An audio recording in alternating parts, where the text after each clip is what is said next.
$3 trillion banks have all coincidentally said something incredibly bullish about Bitcoin. Why did all these banks come out quietly announce their Bitcoin plans while everyone else was distracted about the new year? Does it have to do with the incoming Trump inauguration this month? Charles Schwab is the largest brokerage firm by assets under management with $10.31 trillion, and their incoming CEO said the quiet parts out loud in the video we're about to play for you guys. Before we talk about the two other multi-trillion-dollar banks, what did they say about Bitcoin? Well, let's play the clip. Let's check it out. You know, we never like to judge what people want to invest in. People on our platform, we think, are very thoughtful investors, very sharp. They make decisions about what they want to invest in, and crypto has certainly caught many's attention, and they've made a lot of money doing it. I have not bought crypto, and now I feel. So, ladies and gentlemen, that was the CEO of Charles Schwab. Again, I said Charles Schwab is the largest brokerage firm by far. This is where all the wealthy boomers, if you have a lot of stocks, if you have a lot of investments, you are probably using Charles Schwab as your brokerage firm. My father-in-law is a huge fan of Charles Schwab, and that was the CEO basically admitting, you know what, it's kind of silly that I didn't buy Bitcoin. So before we get to the Charles Schwab news, which I think is enormous, it's huge. Morgan Stanley just announced, this article dropped 19 hours ago, moles adding crypto to E-Trade. I believe E-Trade is a platform that Morgan Stanley owns. Morgan Stanley, one of the world's largest asset managers, is considering adding cryptocurrency to its E-Trade online brokerage platform, according to a January 2nd report by The Information. The wealth manager reportedly cited expectations of a friendlier crypto regulatory environment under United States President-elect Donald Trump as a key consideration. I'm going to continue repeating and echoing this point that I've been making over the last couple of months. Elections have consequences. Trump has promised to appoint industry-friendly leaders to key regulatory agencies and make the U.S., quote, the world's crypto capital. The plans would make E-Trade one of the biggest traditional retail brokerages to add support for crypto trading, potentially creating meaningful competition for incumbent platforms such as Coinbase. When companies compete for your business, better said, when companies compete to sell your Bitcoin, when companies compete to buy your Bitcoin, you as the individual win. You ran Wall Street if you bought Bitcoin before 2024. I would even say if you bought Bitcoin, 2024 was your first year that you bought Bitcoin, you ran Wall Street. And 2025, I believe, is going to continue this trend of mass scale worldwide institutional adoption. I mean, Morgan Stanley, that is enormous news. It continues to say Morgan Stanley bought E-Trade in 2020. The brokerage 5.2 million accounts collectively hold approximately 360 billion. But I would say that the real signal here is buried in this article. They buried the lead a little bit. Brokerage firms embrace crypto. Other traditional retail brokerages offering crypto in trading include Robinhood, Fidelity, and Interactive Brokers. Now, what's really interesting about Robinhood is that Robinhood actually has allowed Bitcoin withdrawals. So they're not just selling paper Bitcoin. They're not just selling captured Bitcoin like we like to call in the community. Now you could buy Bitcoin on Robinhood and you can withdraw it. And just as PayPal was essentially forced to add withdrawals, just as Robinhood was forced to add withdrawals because Cash App had withdrawals. Again, this is the Bitcoin game theory playing out. Incentives. This is why Bitcoin ultimately is going to win. And this is something that I want you guys to internalize. Bitcoin is going to win because incentives are more powerful than coercion. Now, here's the signal out of this entire article. Charles Schwab, and we played you guys the video of the CEO basically admitting, holy cow, maybe I should have bought Bitcoin. Charles Schwab reportedly also plans to add crypto trading this year, according to Bloomberg. Let's check out the article from Charles Schwab. This is from November of 2024. It says, Charles Schwab, incoming CEO, I have not bought crypto and now I feel silly. Wick Worcester, the incoming CEO of banking and investment giant Charles Schwab, said the company plans to offer spot crypto trading once regulations in the United States make it easier. What happened? Donald Trump won the election. He has also admitted to feeling silly that he has yet to purchase any digital assets. I read you guys the quote. Quote, crypto has certainly caught many's attention, and they've made a lot of money doing it. Quote, I have not bought crypto and now I feel silly. So let's kind of break it down here. Why is this happening? Do you believe that the CEO of Charles Schwab, the largest brokerage firm by far with $10.3 trillion assets under management, do you think they're all doing this out of the goodness of their heart? No, they see the writing on the wall. They see Larry Fink preaching Satoshi's gospel on legacy financial media. They see Coinbase, they see Robinhood, they see Cash App, and they're like, wow, if we don't get on this train, we're going to get left behind. If we don't offer this to our clients, they're potentially going to leave Schwab and they're going to seek Bitcoin on other alternative platforms. And this is Bitcoin's game theory playing out. By the way, it's not just Charles Schwab. It's not just Morgan Stanley and E-Trade. Here is a tweet thread by Franken Templeton Digital Assets. It goes on to say, in 2025, the crypto landscape will likely see pivotal advancements shaped by regulatory clarity, institutional adoption, and technological evolution. We believe that this will be led by U.S. regulators such as the SEC. And remember, Gary Gensler is quitting the day of Donald Trump's inauguration, which is January 20th, which is in 17 days. Also, I found out today I will be at the inauguration. Hopefully, I'll get you guys some footage. Me and Rustin will be there, so that should be quite interesting. Anyways, it goes on to say, we believe that this will be led by U.S. regulators such as the SEC, enabling more diversified financial and investment products associated with crypto, such as ETFs or tokenized security products. Favorable regulation will allow the U.S. to reestablish itself as a global hub for crypto innovation. We will see major TradFi players in crypto infrastructure begin to intersect. A stablecoin regulatory framework in the U.S. is anticipated, and we will open doors for major financial institutions to issue their own stablecoins. Remember, the person who was just named the Secretary of Commerce, Howard Lutnick, manages his firm, Counter Fitzgerald, actually manages a lot of Tether's assets. Tether is, I believe, the 8th or 9th largest buyer of U.S. Treasuries. It goes on to say, tokenized products and stablecoin adoption will continue to expand and be major drivers of decentralized finance growth globally.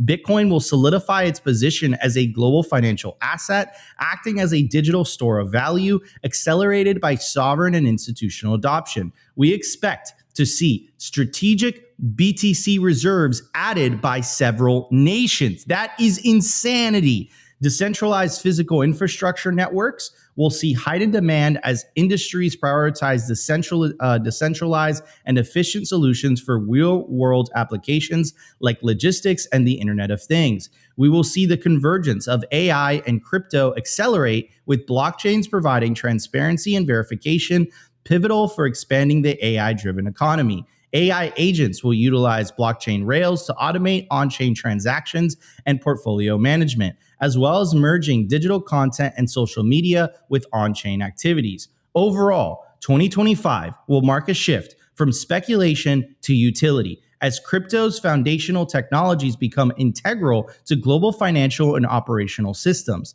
Stakeholders should watch regulatory developments, institutional moves, and advancements in AI crypto convergence to navigate this dynamic landscape. And again, it reminds me of this awesome prophetic article written by Alex Gladstein. And it was actually written back in April 15th of 2021. The name of the article is Bitcoin is a Trojan Horse for Freedom. And I have to give a little bit of context here. Do you believe that TradFi or government or regulators are doing this out of the kindness of their heart? Absolutely not. They're doing it because they cannot resist Bitcoin's number go up technology. It goes on to say, the Trojan horse has been popularized in computer science as a malicious program disguised as a helpful update. but it is also an effective metaphor for how Bitcoin stealthily co-opts actors who do not care about or do not like freedom to promote it anyway.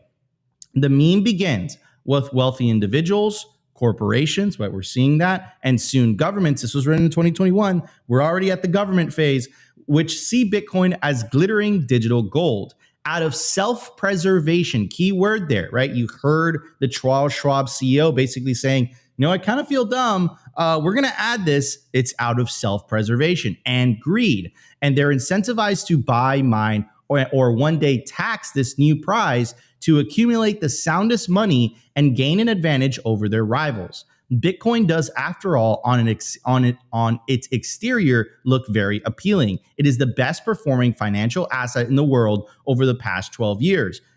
Fast forward 4 years. Happy birthday, by the way, Bitcoin. Happy birthday, Bitcoin. It's turned 16 today. And this is, I think, the most important part of this whole article, which I highly suggest you read it.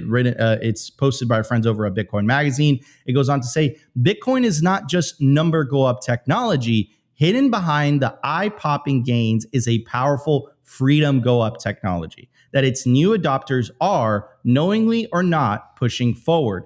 Key part, number go up and freedom go up are inextricable, meaning that you cannot disconnect the two. This is why it's a Trojan horse for freedom. Anyways, I'm joined here by my legendary co-host, who is always optimistic, Optimus Fields, starting out with a very strong intro, but dude, absolutely bullish. And I'm going to say it one more time, and you guys are going to end up hating me by the end of the year, but I'm going to keep saying this over and over and over and over again. Elections have consequences. We got so much heat last year for the last couple of months where we were forced. We tried to stay down the middle. We tried to stay neutral. But as soon as they arrested the Samurai Wallet developers, we felt as a Bitcoin media organization that we had to speak up and say, you know what?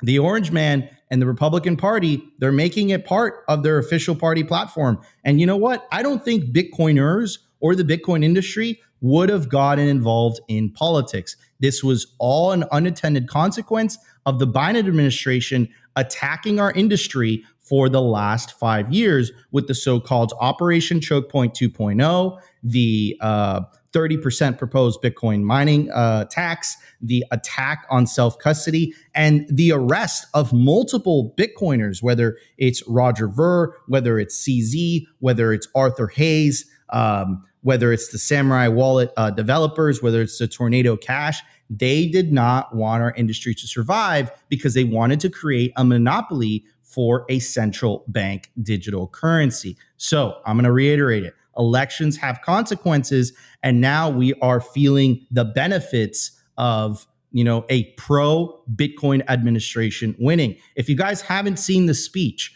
of Donald Trump's son, Eric Trump, he made a speech at Bitcoin MENA, the first Bitcoin conference in Abu Dhabi, thrown by, again, our friends over at BTC Inc., aka Bitcoin Magazine, where he literally understood Bitcoin to the core. And we all have to remember that is the president's son saying those things about Bitcoin. Of course, remember the two Truth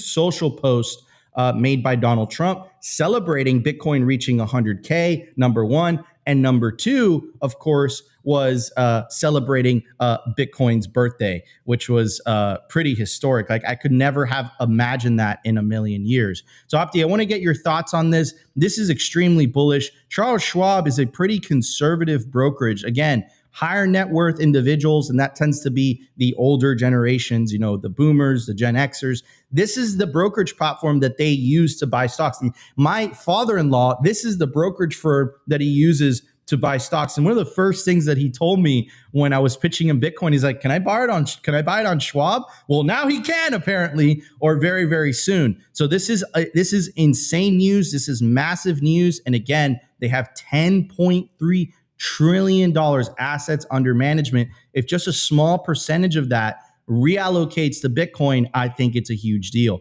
And if MicroStrategy keeps performing the way it has been performing, especially in 2024, 2025 is lined up for pure fireworks in terms of Bitcoin adoption and, of course, fireworks. Anyways, guys, there's almost 500 of you guys watching live on YouTube and X, just on YouTube. Between all platforms, we're at 1,500 live viewers. And of course, our Rumble audience coming in hot with almost 100 live viewers. If you guys are enjoying the show so far, make sure to smash that like button. Really helps with the algos. Opti, what are your thoughts on everything that's happening? I mean, dude, Trump did promise this in his speech in Nashville. You guys are going to get tired of winning, so much winning. It feels good. It feels good. And I'll say one more thing, bros and gals that are watching. He did promise this in Nashville. He said, if I win the election, number will go up. And I just find it hilarious that he took credit for 100K. In a way, like, I know Bitcoin would have hit 100K regardless, but in a way, he was kind of right. So I find that absolutely hilarious. Opti, what's your take on all this amazing bullish news? Yeah, well, it is very interesting to see three huge banks starting to at least be bullish on Bitcoin. I think as a Bitcoiner, we knew this is eventually going to happen. And 2024 was one of those years, like I've been saying for the last couple of months, that was one of those foundational years where Bitcoin does start to infiltrate TradFi. And I was actually joking with you this morning while we were setting up the show. It's like, did Bitcoin infiltrate TradFi, or is TradFi infiltrating Bitcoin? And I think that's the real conversation happening right now is, you know, again, I'm the reigning tinfoil hat guy on the show. So anytime I see the incumbent start to embrace Bitcoin, it starts to get my spidey senses tingling right now. And we're seeing that this is the case. As we are entering, you know, we're 17 days out from Trump essentially taking office in the US. And we've heard them talk about what they're going to do with Bitcoin. They have this friendly stance on Bitcoin, and they're also talking about the SBR, strategic Bitcoin reserves, et cetera. And so we're seeing that a lot of people are getting very bullish on Bitcoin, considering that we are, you know, for all intents and purposes, going to get more regulatory clarity. We're going to essentially get an administration that's going to embrace Bitcoin versus the administration that we've been dealing with for the last 4 years that have been actively fighting Bitcoin. And so you're seeing that all of these speculations are starting to come to a point now where everyone is starting to at least speculate that, hey, if Trump basically follows through on a lot of the things he's saying, if the Republican Party starts to follow through with everything that they're saying, obviously we know some of the picks that they've chosen in the administration are pro-Bitcoin, or rather at this point more pro-crypto. We're seeing that we are probably going to get very favorable regulations in the U.S., and that is obviously going to cause ripples around the world. Whatever the U.S. does on a cultural level, it's going to make waves around the world, and we're still the leaders in, you know, I know a lot of people in the chat will say, like, what's the U.S. leading in? Like, how has America ever been great? And it's like, look, we set the cultural footprint here. So if America comes out extremely bullish on Bitcoin, then every other country is going to follow suit. And this is a first mover thing. This is a global game theory playing out right now where, hey, if the biggest nation in the world is bullish on Bitcoin, they add favorable laws for Bitcoin, then everyone to compete will have to follow suit. So we're seeing right now that the biggest banks in the world, obviously as Bitcoiners are starting to feel a little bullish, hopefully we don't get rug pulled on that front. But it is a very interesting conversation going forward, especially right now with this whole strategic Bitcoin reserve meme playing out. It is very interesting to see. And you brought up the Trojan Horse for Freedom article, which I think is a conversation that we should all be having right now. Is like, look, we're seeing nation states around the world start to embrace this strategic Bitcoin reserve meme. And it is very interesting whether we're going to see them, you know, put some regulation where it's going to be harder for us to transact as a currency, but they will put it on their balance sheet. So I think these are the things we should be kind of talking about and at least thinking through. But we have about 17 days to see what goes on. And I am cautiously optimistic. I think we will see some favorable regulation around Bitcoin in the US. And I'm really hoping that we essentially, well, rather that the administration coming in just kind of gets out of our way and, you know, let Bitcoin do what it does. And hopefully more companies come back to the US. Hopefully the Lightning wallets come back to the US, etc. So I'm cautiously optimistic for the next 4 years. I really want to just see the US government essentially get out of our way, let Bitcoin do its thing, and stop fighting us. And I think that would be better, not only for Bitcoiners in the US, but for Bitcoiners around the world. And so this is what I'm seeing. And you're seeing the dominoes fall. If these big banks are being bullish on Bitcoin, then they are also seeing what we're seeing, where it looks like the Trump administration is essentially going to put in some laws or policies that are going to be favorable for Bitcoin.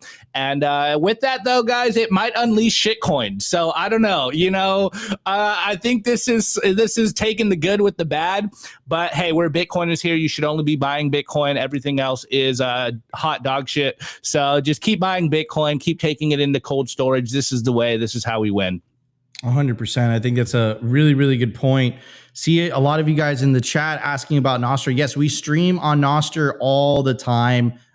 Check out our Primal. Go to primal.net/simplybitcoin. We're uploading all our content there. We're streaming there as well. Of course, we want to support decentralized protocols for sure. But guys, if you guys are enjoying the show so far, we already have 150 likes. Help us break 200 likes within the first half hour of the show. And shout out to the 562 of you guys just watching live on YouTube and almost 2,000 live viewers across all platforms. Before we start the show, I do want to give a shout out to Simply Bitcoin's lead sponsor, the best place to build your automatic self-custody Bitcoin stack, bitcoinwell.com. Buy real Bitcoin. Enable your independence with the fastest and safest way to buy Bitcoin on-chain or via Lightning in Canada and the USA.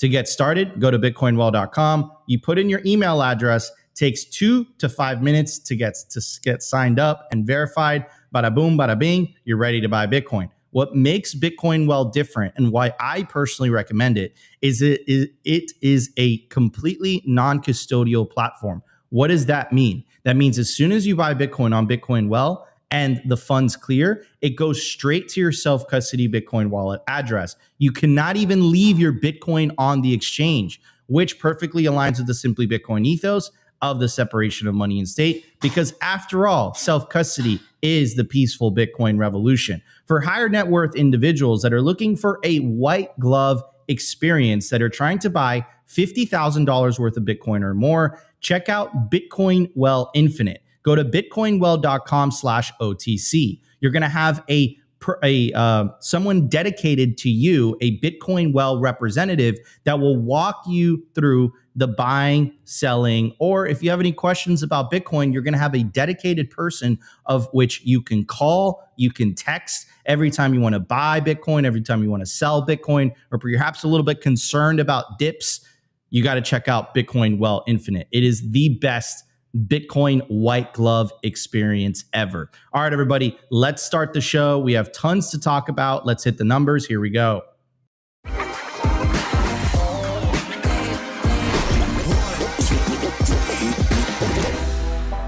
I want to tell you guys about our sponsor, Stamp Seed. Is your Bitcoin in cold storage really secure? Are your seed words really secure? Stamp Seed's do-it-yourself kit has everything you'll need to hammer your seed words into commercial-grade titanium plates instead of writing them down on paper. Don't do that. Paper sucks. You want to literally stamp your seed into this plate of titanium. Your words are actually stamped into the metal plate with this hammer. So once your words are in, they aren't going anywhere. No risk of the plate breaking apart and your pieces falling everywhere. Titanium stamp seeds will survive nearly triple the heat produced by a house fire. They are also crush-proof, waterproof, non-corrosive, and most importantly, because this is generational wealth, time-proof. All things that paper is not, allowing you to hodl your Bitcoin for the long haul. I mean, here is the plate that they crushed. They put in water. They put a blowtorch to it. And as you can see, the words have survived. Stamp your seed on Stamp Seed. And you can use promo code SIMPLY to get 15% off anything on their store. All right, everybody. You want to stamp your seed onto titanium. You do not want to write down your generational wealth, your seed words onto paper. Stamp them onto titanium. Use promo code SIMPLY to get 15% off anything on the stampseed.com store. At the time of recording, the Bitcoin price is $98,140. Block height, 877,665. Sats per dollar, 1,019. Market cap, 1.94 trillion. Bitcoin versus gold market cap, 10.57%. Percentage issued, 94.31%. Decline from all-time high, negative 9.4%. Realized monetary inflation, 1.1%. In the grand scheme of things, we are just getting the party started. Anyways, going back to this idea of a strategic Bitcoin reserve, here, ladies and gentlemen, is Michael Saylor. Seems like Michael Saylor went on the pilgrimage to Mar-A-Lago. Mar-A-Lago is Donald Trump's famous estate in Palm Beach, Florida. They call it the Winter White House. And here is Michael Saylor with Eric Trump. Eric Trump is Donald Trump's son, and Eric Trump was Donald Trump's son who made that epic speech at Abu Dhabi. So, I mean, absolutely historic. What do you think they talked about? Like, read in between the lines. Come on now. Two friends, one passion, Bitcoin at Saylor. Like, come on now. If you don't believe me or don't get it, I don't have time to convince you. Sorry. Satoshi on Strategic Bitcoin Reserve. And this was tweeted by David Bailey. David Bailey is the CEO of BTC Inc. BTC Inc. is the owner of the Bitcoin Conference and Bitcoin Magazine. David Bailey played a huge role, a pivotal role in getting Donald Trump to appear at the historic Bitcoin 2024 conference in Nashville. Could you imagine the conversations that are happening, in the back rooms? I mean, come on now. You know what they're talking about. You know what Saylor's talking about. So yeah, I mean, it's incredibly obvious. And I saw some of the poly market odds in regards, and I think it's up to 40%. That this is going to happen. Here is Mike Novogratz. And Mike Novogratz essentially said exactly what I said yesterday when we were playing you the clips from Samson Mao from Saylor's historic New Year's party at his Miami estate. I said, if they make Bitcoin a strategic reserve, we are going to see $500,000 or $1 million Bitcoin this year. I keep saying next year because I think it's 2024. This year, we will see that because you're going to see a FOMO on a nation state level, the likes of which Bitcoin in the world has never seen before. So I'm going to play a part of this clip and then we'll talk about it. I want to get back to crypto here, and I want to talk about the possibility of a Bitcoin strategic reserve. You think about this rally that we're seeing in Bitcoin, which is one of the purest supply and demand markets. And one of the reasons I keep hearing is that there's a lot of optimism that we could see the United States government buy up to $1 million worth of Bitcoin. Now that you do have all these crypto advocates in Congress, are you confident that we could see something like that? I still think it's a low probability, right? You know how Congress works. The House gets excited or the executive gets excited and the Senate says, calm down, right? That's the role of the Senate. And while the Republicans control the Senate, they don't have 60 seats. They don't have close to 60. And so, listen, I think it would be very smart for the United States to take the Bitcoin they have and maybe add some to it and say, we want to show the world that we're going to be a technology first country, a crypto digital asset first country. I don't necessarily think the dollar needs anything to back it up. We have the strongest military in the world. We have the dominant economy in the world and the reserve currency we've earned. And to need to back up the reserve currency is counterintuitive. And so, again, listen, if we get the Bitcoin reserve, and as a guy that owns a lot of Bitcoin, I will not cry. And if you see me crying, there'll be crocodile tears. I think Bitcoin heads to 500,000. again, it's a whole different paradigm because it forces every other country in. Countries are already buying it. I've got a dear friend, the guy that actually turned me on to Bitcoin in 2013, who's in the Mideast right now, and he said he's never seen anything like it. He's convincing more people to buy Bitcoin in the 3 days he's been there than any time in his whole career. And they're huge pools of capital. And so we're seeing something globally. When Trump advocated in Nashville that he was going to be a crypto president, a Bitcoin president, and now he's the president, let me tell you, other leaders heard that. And so I think we're strapping in for what could be an amazing rally. I want to get back to your point on, hyperinflation, Mike, or at least more than 4%. I look at a longer-term chart of Bitcoin, say 5 years, and in that run-up, post or during COVID, I always see an inflation indicator here. I know that there was a lot of helicopter money that helped out as well as people being home with nothing to do, but to me, it was an indication that at least this community saw massive inflation coming, and that was borne out. Do you not see the most recent run-up as the same sort of signal? Yeah, listen, so when the government's printing as much money as they, I mean, the Bitcoin narrative, the only narrative really for Bitcoin is it's a hard asset in a world where you're going to debase fiat currencies. Like, that's the story. Forget any other story. Like, when Bitcoin, they say, oh, we're going to be level 2s and we're going to do NFTs on it. I always think that just confuses the story. My eyes glaze over. Yeah. The story is digital gold. It is a hard asset that's believed to be a hard asset by the people that participate in its community. And it's really hard in a world of populism, not just in the United States, all over the world, for governments to not want to spend more.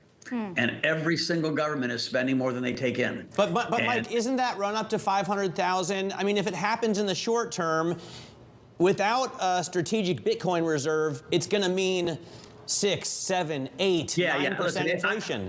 Let me be really clear. I don't want it to happen in the short term unless there's a Bitcoin strategic reserve, because that's a different story. Then it's just a scramble. It's a crazy scramble to get the hot commodity. If it would happen naturally, it means we're starting to have hyperinflation, and then we start to lose civil society. I had myself muted. I'll leave it at that. But I think in that thing, there's a couple things that I want to break down. And guys, we're going to talk a little bit more about American politics, because this is the separation of money and state, and you guys got to get well versed in essentially how all of this stuff works. So issue number one, I completely agree. I said this yesterday. If a strategic Bitcoin reserve happens, we will see $500,000 Bitcoin this year. I'm extremely confident of that. I asked you guys in the poll on YouTube right now, there's almost 700 of you guys watching live. What do you think will be the Bitcoin all-time high in 2025? 43% of you guys think it will reach 300K. And about 16% of you guys believe it will reach at least 150. Currently, there's 205 votes. So put your vote while the poll is live. And the second thing that I wanted to address, let's talk about this. So this is the way that American politics works, right? There's the House of Representatives. When you pass legislation, all you need is a majority. So with a majority vote in the House, which the Republicans currently control, Bitcoin is part of the official Republican Party. That's all you need. However, in the Senate, even though the Republicans control the Senate, I believe they have 53 or 54 seats, for a bill to pass the Senate, and this was by design by the founders to protect the minority, you need actually 60 votes for it to be filibuster proof. So essentially, even if they get a 53 vote majority, I don't even know if some Republican senators are on board, they still need at least 60 votes in the Senate for it to pass a filibuster if someone is going to filibuster the strategic Bitcoin reserve. Now, what I think is going to happen as well is, like, it's really going to expose people on where they stand. It's going to expose congressmen and women on the Democratic Party, and it's going to expose senators in the Democratic Party against who is against the people's money, who is against Bitcoin. I believe, and I'm not the only one that believe this. We played you guys a video of Anthony Scaramucci yesterday, basically saying that there are some Democratic senators that would support this, that would vote for this. So I don't think it's monolithic. And then it begs the question, like, why is the Democratic Party against a currency that protects the lower and middle classes the most from the ravages of inflation? I think that's a very, very important question to ask, right? Realistically speaking, Trump has 2 years to pass this bill, the Strategic Bitcoin Reserve, because what tends to happen 75% of the time is that the incumbent party loses during the midterm. So there's a high probability that the Republicans will lose the House during the midterms and possibly the Senate during the midterms as well, leaving only them the executive branch. Now, Trump could do a lot with executive power. I think he will, but there's only so much. If you want a bill to survive the test of time, to remain regardless of who's president, you want it to get passed through the legislative branch of government, which is the House of Representatives and the U.S. Senate. So we're gonna be on top of all this stuff. We're gonna be educating you guys on U.S. politics, on how this works. Guys, at the end of the day, fundamentally, this is the separation of money and state. Inherently, it was going to get political. We've been telling you guys this for the last 4 months or so. Ideally, Bitcoiners want the world of the sovereign individual where politics no longer matter, because the money of the separation of money and state has completed. But during the transitionary period, unfortunately, fiat politics will play a large role, as we've seen with the consequences of this last election. I mean, look at all that's happened, right? And he's not even sworn into office yet, 17 days away. Hopefully, we're going to get you guys some on-the-ground footage of the historic inauguration of the first pro-Bitcoin administration. And we're also going to hold Trump accountable to see if he keeps his promise of freeing Ross Ulbricht. Opti, what's your take on Mike Novogratz? Do you think he has removed his Luna tattoo by now? Well, that was literally going to be my first thought. Like, anytime Mike Novogratz talks, all I can think about is, how's that Luna tattoo doing? That's the only thing I ever think when I hear Novogratz talk. But suffice it to say, I do kind of agree with him at one point. Personally, I think Bitcoin is going to do what Bitcoin does with or without the Strategic Bitcoin Reserve. I'm still very entrenched in the halving cycle theory, in the halving cycle meme, that it's really about the halving cycles, that's what's driving the Bitcoin price. But things are changing right now, and it is becoming very interesting to hear all these conversations. I think that is the defining point right here, is that ever since Trump did come out and talk about Bitcoin, it is making ripples around the world. And I think one thing that Novogratz did say that is very interesting, and we have been hearing rumors about this for the last couple of weeks, is that entities and individuals in the Middle East are becoming extremely bullish on Bitcoin. And remember, we played a clip of the MetaPlanet CEO, and everyone is kind of saying the same thing, that they know for a fact people are stacking big chunks of Bitcoin in the Middle East, and they might just be waiting until Trump comes out and announces an SBR. So it is very interesting to hear these conversations play out. And also, Saylor at Mar-A-Lago, I think, is also very interesting. I know a lot of people in the chat have been saying that, oh, Trump doesn't understand Bitcoin. They're just pandering to Bitcoiners. The crypto pack paid a lot of money, hence why they're pandering to Bitcoin. But then we hear his kids are very bullish on Bitcoin. So you see that there is this, I don't know how you'd call it, like symbiotic relationship here, where Trump's children are becoming extremely bullish on Bitcoin, which you could probably argue it's starting to get to Trump. I'm sure he's hearing these conversations. So Saylor at Mar-a-Lago, I guess, orange pilling not only just the Trump kids, but President Trump himself. I think it's very interesting to just see this play out in the future. Maybe they are actually becoming bullish on Bitcoin, though there is some kind of, I don't know how you say it, like some concern there, because we've seen Trump kind of talk about stopping BRICS nations leaving U.S. Treasury. We know Trump really wants to strengthen the dollar. We've seen Dixie start ripping. So there is this, I don't know, like a weird point here where Bitcoiners kind of want to see the dollar demise. We know this is going to happen. We know fiat currencies will eventually unravel. And this is why we think Bitcoin is the play. And yet we see Trump and his children embrace Bitcoin. And so it is a very strange moment in history where we're seeing nation states look to adopt Bitcoin.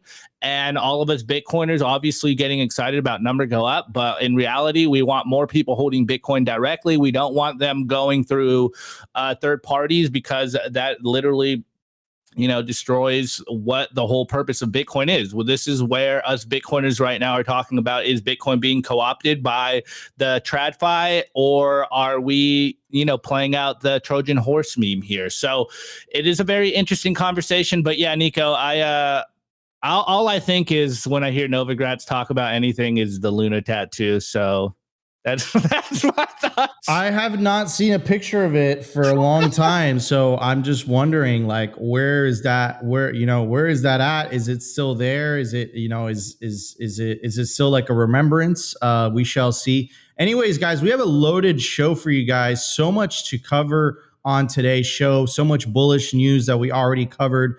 But also news coming out of Europe. It's not just, bullish news across the board. We all have to remember this is Bitcoin or slavery. Bitcoin, when I say Bitcoin or slavery, it's Bitcoin parentheses in self-custody or slavery, just to emphasize that. And we all have to remember that battle, even though we're winning, right? We've won some battles for sure on the political front. On the institutional front, you're seeing all the institutional movements happening here in the United States. We're definitely winning. We have to keep vigilant, because our opponents, the central bankers, are moving. They're not stopping, and they're using, the guise of money laundering and crime and KYC and AML, and in order to stifle the adoption of Bitcoin, capital controls. We had a post by Joe Nakamoto. So we're going to talk about all of that during the news segment. So stay tuned, guys. We have a ton of news on today's show, and Opti's got something up his sleeve for the culture segment to end Friday very, very strong. All right, everybody, we'll be right back. We're going to hit the news. I want to give a very special shout out to our sponsor, Compass Mining. They make Bitcoin mining accessible to everyone, from beginners to experienced investors. Their turnkey miners gets you online and hashing within 48 hours, making it easier than ever to start your mining journey. Plus, with their active marketplace, you can resell your miner at any time, adding flexibility and value to your investment. Visit their website to access a wealth of resources, learning everything you need to know about Bitcoin mining. Take your first step into the world of Bitcoin mining with confidence. Discover more at compassmining.io. Again, compassmining.io, and see how Compass Mining can power your success.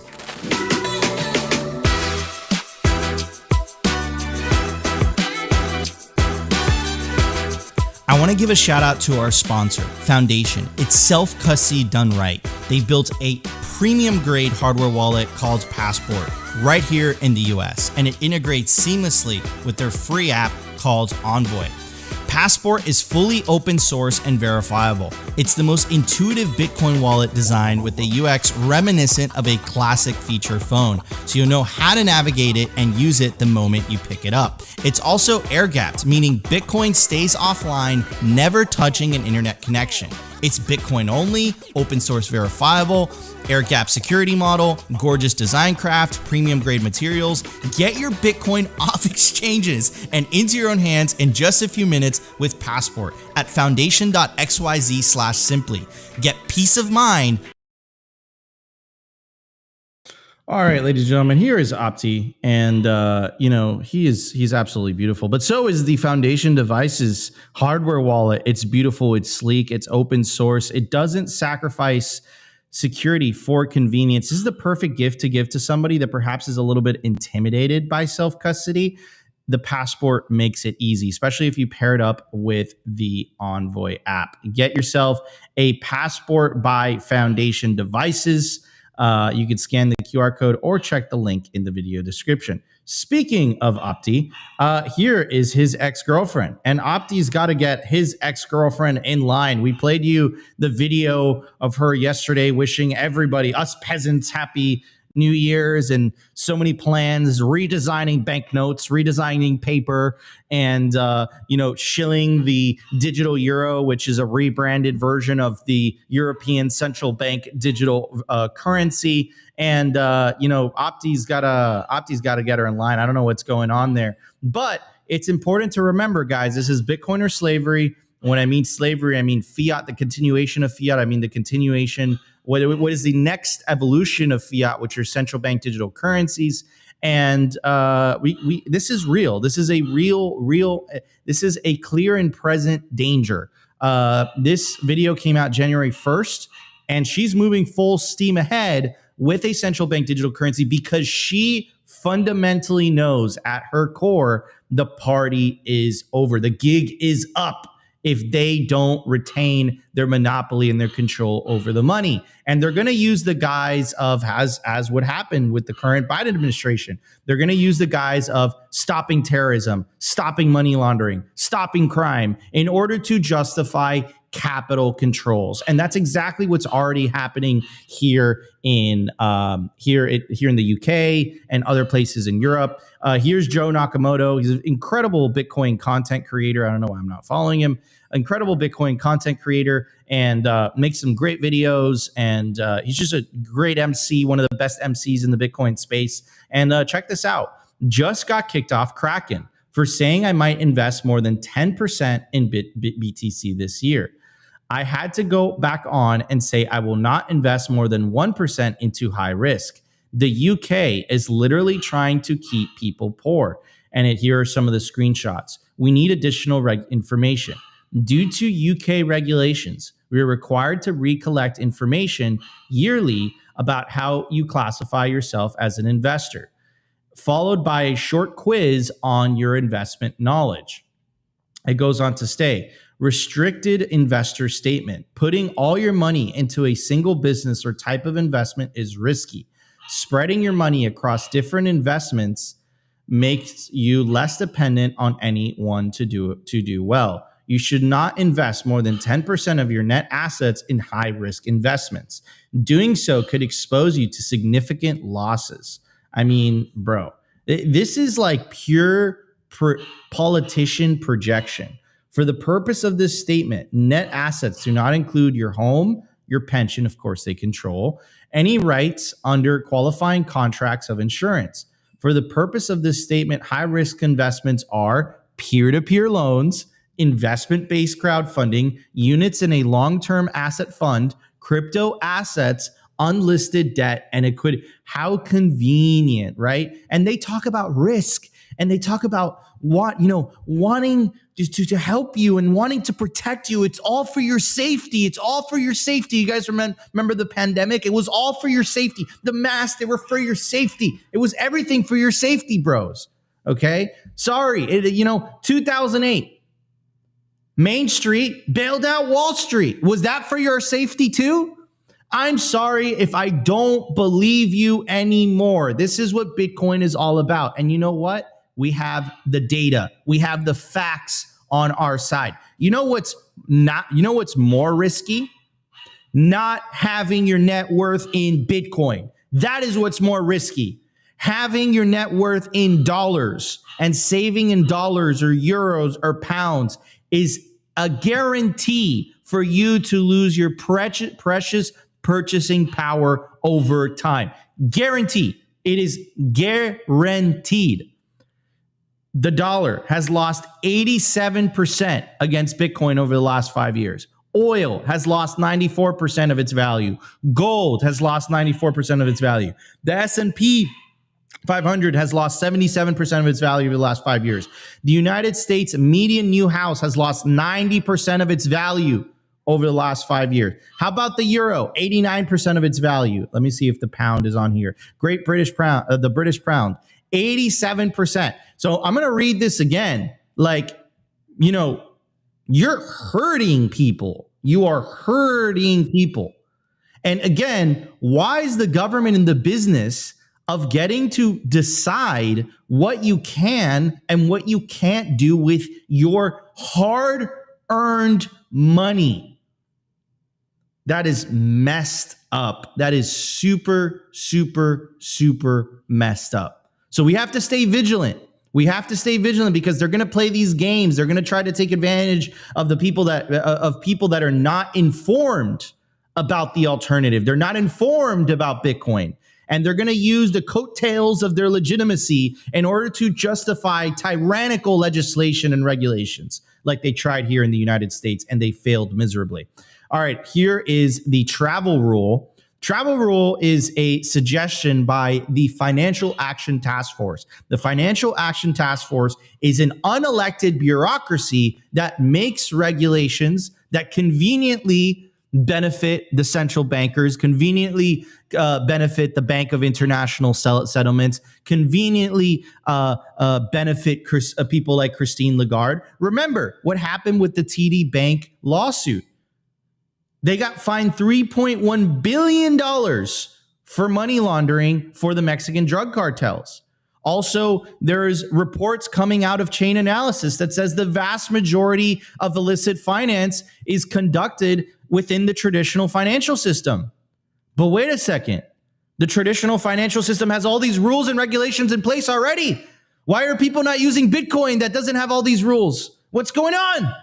It's contradicting itself. Doesn't make sense. Anyways, so here is the latest article by Lola. It goes on to say, travel rule. As surveillance increases, EU not off to a great start, great 2025.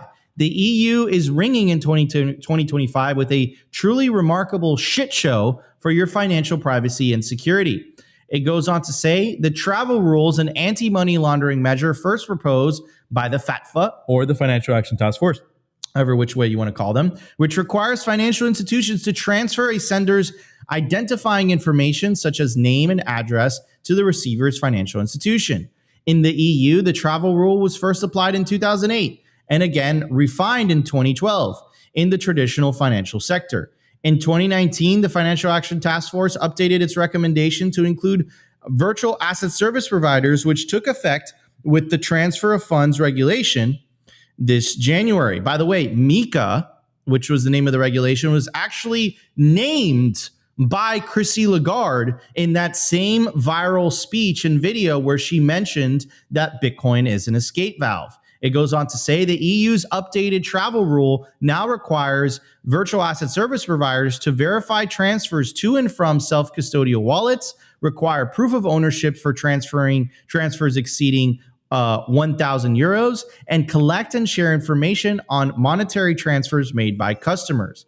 As the European banking authorities travel rule guidelines, virtual asset service providers are required to, quote, obtain and hold the information on the self-hosted address, ensure that transfer of crypto assets can be individually identified, and, quote, assets whether that address is owned or controlled by a cryptocurrency asset service provider customer where the transfer amount exceeds 1,000 euros. Quote, to address the practical challenges arising from the applications of these requirements, the EBA's guidelines state that virtual asset service providers should, quote, individually identify a transfer, quote, identify a transfer from or self-hosted addresses, quote, identify the originator and beneficiary, quote, prove the ownership or controllership, and, quote, put in place mitigating measures where applicable.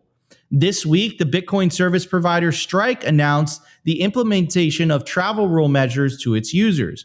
As Strike writes, quote, if you're based in the EU or UK and send Bitcoin from your account at a crypto asset service provider, certain information such as name, address, and identification details is required to be shared. As Strike explains to its users, if you're sending and receiving using external addresses or wallets via the Bitcoin or Lightning networks, you'll need to provide information about the source and destination of your funds, whether it's your personal wallet or someone else's.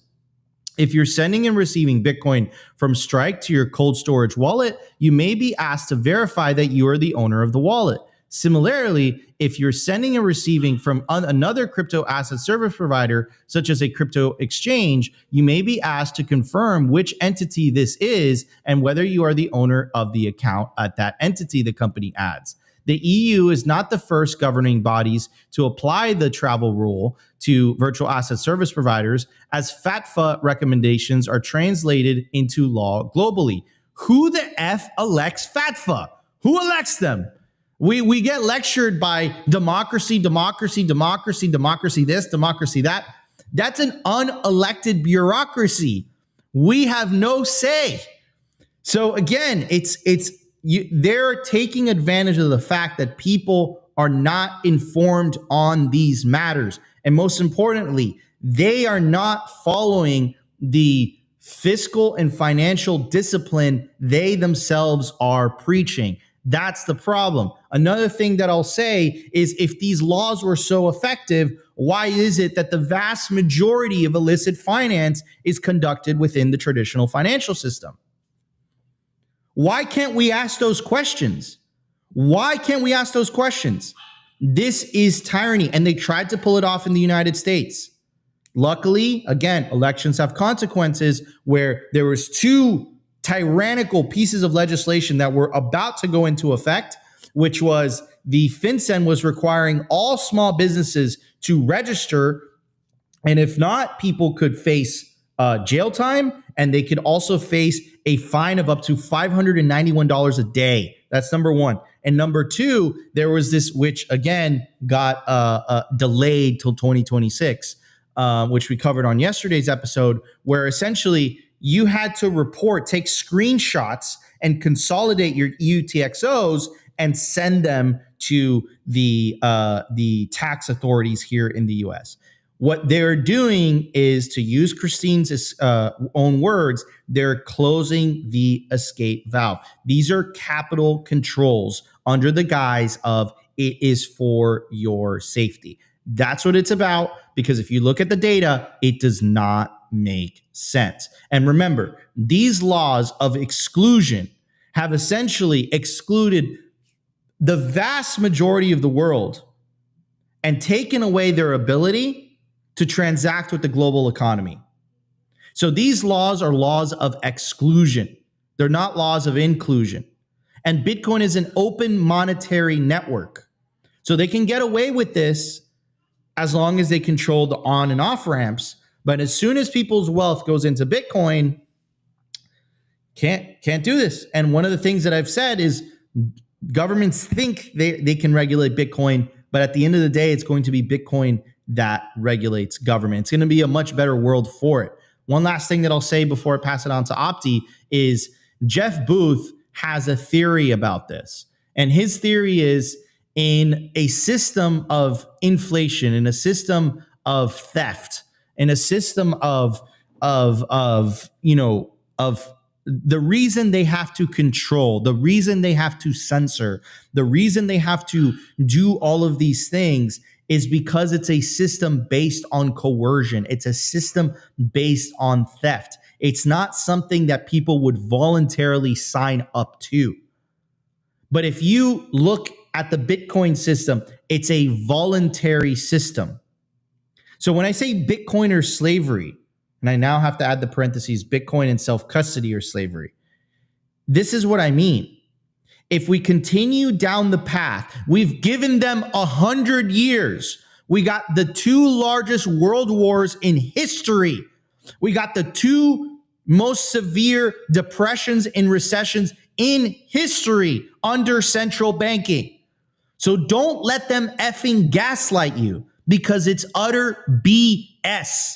It's time to try something new. And for me and Opti's generation, the millennial generation, the Gen Z generation, I don't want to own nothing and be happy. I want to own Bitcoin and be happy. That's what it's about. And they don't want you to do that, because they want to retain their privilege of being able to create money for free that everyone else has to work for, and their monopoly and control over the money, even if you are losing in that deal. Enough is enough. Bitcoin is here to stay. Bitcoin's going to win. but this is the separation of money and state, and it is going to get bumpy. But on the good news, if Europe continues to go down this path, the United States is going to have an enormous advantage. And all the best, it's called the brain drain for anyone who is not familiar with this term.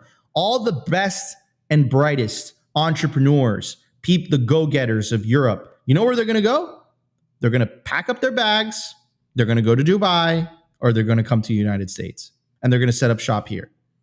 And Europe is going to have fun staying poor if they continue going down this tyrannical path of trying to control their citizens. Governments fundamentally don't produce anything.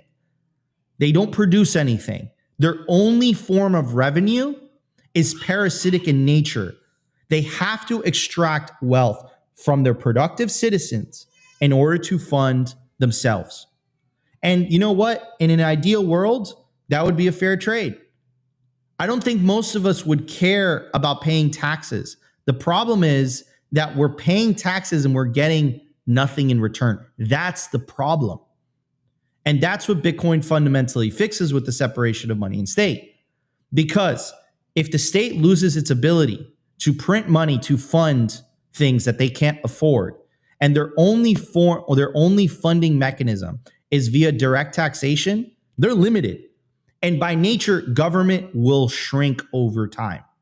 So I think Elon's heart is in the right place with this Doge thing, Department of Government Efficiency. But if we don't address the root problem of ending the Federal Reserve, we're just one administration away from starting right back at where we started before Trump got elected and Elon and Vivek coming in. Anyways, that's my bit. Opti, what are your thoughts, brother?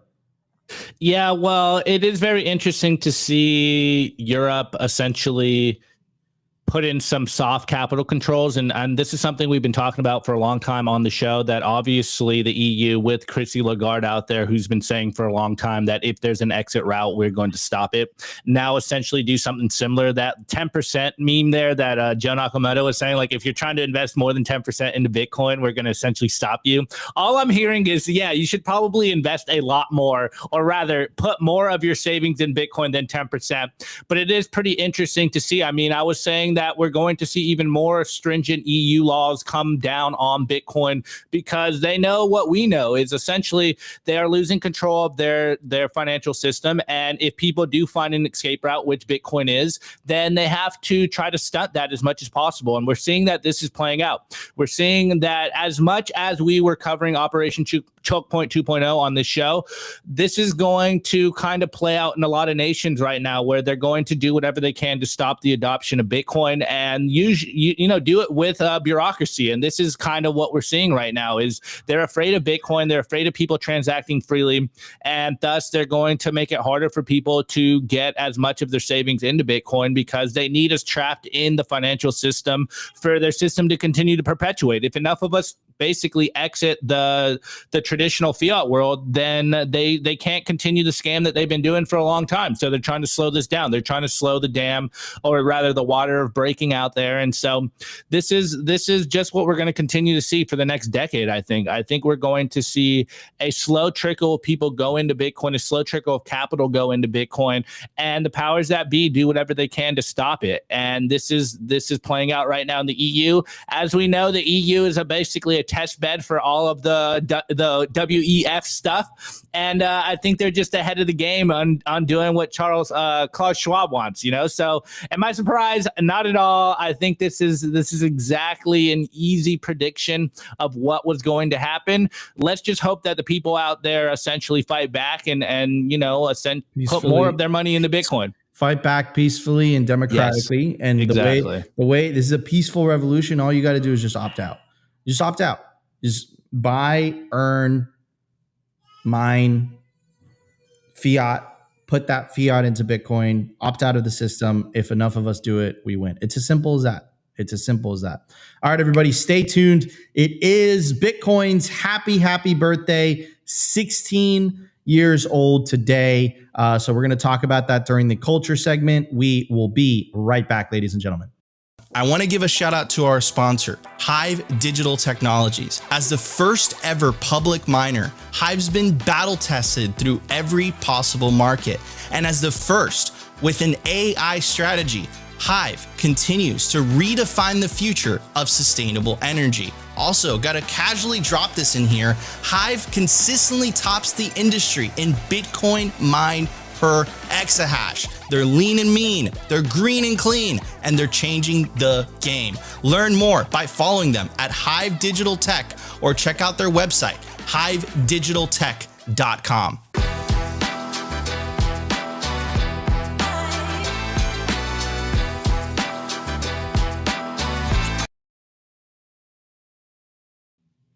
All right, ladies and gentlemen, I do want to give a shout out to our sponsor, BitBlockBoom. It's going to be one of the best Bitcoin conferences of 2025, and it's going to be in Dallas, Texas, April 3rd through the 6th. You definitely don't want to miss this epic Bitcoin celebration. They have barbecues, they have dinners. If you guys are trying to network with your fellow Bitcoiners, this is the conference to go.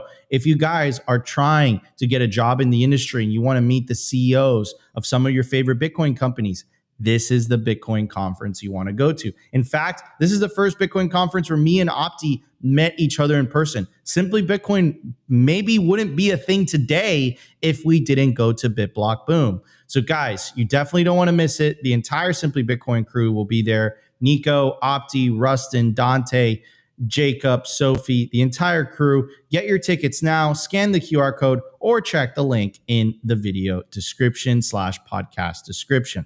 All right, everybody, we're going to open it up. And I'm assuming Opti is going to be talking about Bitcoin's birthday. Yeah, man, it's Bitcoin's birthday today. It's January 3rd. You know, as everyone knows, or rather, as everyone should know, Bitcoin was created and released. Well, it wasn't created. It was released January 3rd, 2009. And so I have the headline from the Genesis blog, you know, Chancellor on the brink of second bailouts for banks. This is why we're all here. So, you know, happy birthday to Bitcoin. It's been 16 years. So there was an interesting point that I saw on Twitter.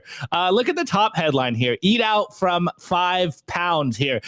As you can tell now, 16 years later, I don't think you can buy anything for $5 ever. Like, there's nothing you can buy for $5. Hence why we constantly talk about this idea that if you want to protect your purchasing power, you need to save it in Bitcoin. Now, of course, just shouts out to Satoshi. January 3rd, 2009, Bitcoin was released to the world. We don't know who it is, and this is why we're able to send Bitcoin, or rather money, around the world globally with no middleman or bank. Even though the banks are coming in, you don't need them to transact in Bitcoin.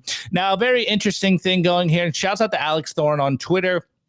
Bitcoin price on Genesis block day since inception. I'm not going to cover all of them, but you can see slowly but surely number has been going up. And so since I've been in Bitcoin, 2017, you could see $1,000 was January 3rd, 2017. 2008, it was 15,000. 2019, it was 3,000. 2020, 7,000. 2021, 33. 2022, 46. 2023, 16. Last year, 42. And this year, I think today we could say it's around 98,000. So he released this in the morning, but you can see number keeps going up every Genesis block day. So happy birthday to Bitcoin. Shouts out to Satoshi. This is a day that we should all be celebrating. And on that note, the real celebration, and I haven't heard too many people talk about this, and forgive me, I was sick yesterday, or I would have mentioned it for you guys, but happy Proof of Keys Day. Guys, if you still have Bitcoin on exchanges, today is the day to take that Bitcoin off an exchange, put it in a wallet that you control. This is how you celebrate January 3rd, is by not only looking in the past and realizing it's Bitcoin's birthday, but by taking Bitcoin into self-custody. This is the most important thing I think that you can be doing on a personal level, is holding Bitcoin directly. Do not leave it on an exchange. Do not, put it in other, whatever. You want to be taking Bitcoin into custody. So happy birthday to Bitcoin. 16 years. Bitcoin's, it's going through its teenage years now. So it's growing up fast. It's growing up right before our eyes, guys. It's so cute. Bitcoin's a 16-year-old, and it is slowly but surely taking over the world. But if you are a Bitcoiner with Bitcoin still on an exchange, today's the day. Well, really, you should have been doing this before today, because if there is something that's going to blow up today, you don't want to be the last person with your Bitcoin on an exchange. But hey, I would argue today is the day that you should sit down, create a Bitcoin wallet, take your Bitcoin off the exchanges. Self-custody is the most important aspect of this period, guys. So 16 years running in Bitcoin, it's taking over the world. As you can see, last year, we've built the foundation here and everyone wants to get in on Bitcoin. Everyone's capitulating on Bitcoin. They are all bending the knee to Bitcoin. And I think 2025 is going to be a great year. We'll see if 2026 is one of those down years. I'm still kind of playing on the idea that we will have 3 green, 1 red, which means 2026 is a down year.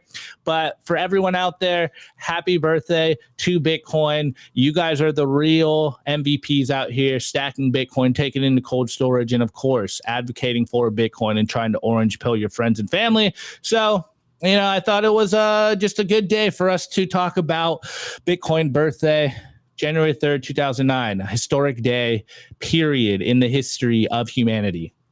Absolutely, 100%. Yeah, man. And it's Proof of Keys Day also, too. And it just highlights the importance of self-custody. And that's what I got to say, man, is like, this is what you guys have to understand, that self-custody is the revolution. Self-custody is what is going to fundamentally change the world, where individuals are able to take self-custody of their wealth and basically transact with the world's economy freely and allow them to essentially go anywhere around the world. If there's so many tragic stories in history where people couldn't leave because they had their money in the banks, and all of a sudden there's a totalitarian regime, and the first thing that they do is they knock on the door of the banks and they say, hey, you know what, all that money's mine, right?